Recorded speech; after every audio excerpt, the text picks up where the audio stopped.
Hi there, my awesome friends. So today we are going to be using embossing folders to create a nice background for our ATC or whatever other project you may use or may be working on. And yeah, I've just received this wonderful new embossing folder.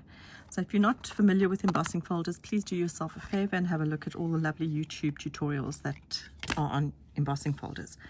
But anyway, I have now already run my thin 30 micron metal tape through the embossing folder, and I've got this beautiful imprint.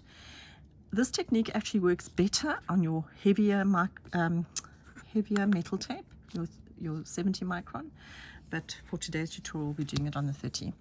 So what I did in the past, a while ago, is colored some metal tape with my alcohol inks, and I just keep it in a box until I'm ready to get some inspiration.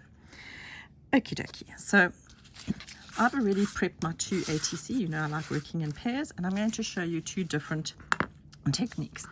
So the first one, as you can see the difference here, is I have buffed it with my sanding block,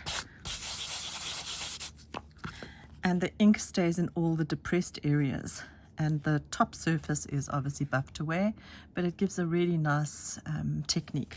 So now we are going to gently, and as I said to you, this is the thin tape, so it's a little bit finicky to work with. Some of the embossing folders are very deep, so please don't try this with a 3D embossing folder and your thin metal tape, because it will just tear the tape. Okie dokie. So we remove the rest of our backing, and there we go. Okay, and I am using scissors to trim, because if you use your blade it's going to hook on all the raised edges, so we use scissors to trim, my forever sticky scissors.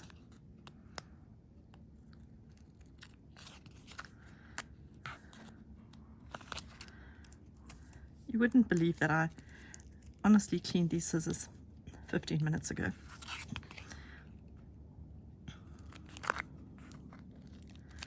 It's just the adhesive from the metal tape is so sticky. Okay.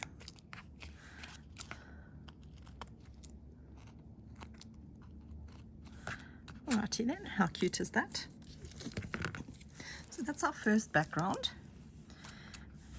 Okay, now the second background I haven't buffed, and I actually think before I stick it onto my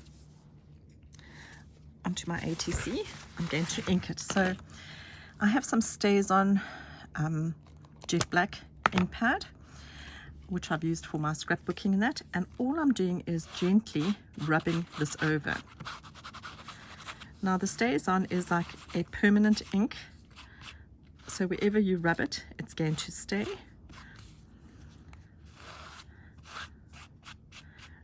It really just makes everything pop. And whenever I use Stazon, I just think it smells like almonds, and I kind of like that smell.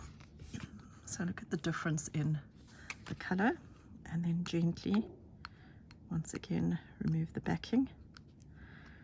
Not the easiest thing to do. I find that look a little bit distracting. Okay. And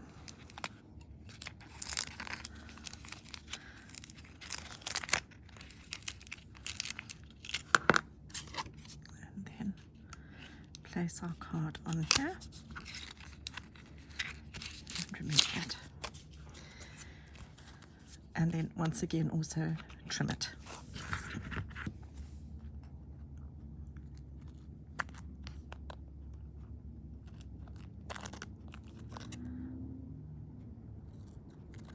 I should have let the Stazon dry just a minute, but I haven't, so now my fingers are all black.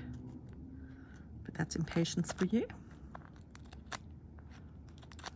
Oh, too sticky. Oh my word, all my scissors are sticky.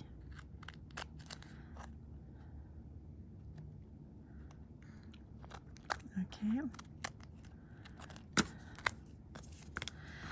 So exactly the same piece of embossed metal tape and two very different looks and techniques. So I'm not sure which one you prefer, but yeah, give it a try and let me know what you've done. I'd love to see what you've made, and if you can share it in Taper Tag, that would be great. But now these are background metal tape background cards, so obviously you want to add something onto this. I will have to leave that till another day and another short tutorial for you, but I hope you enjoyed the tutorial with Stazon and your embossing folders. Take care and have a lovely day.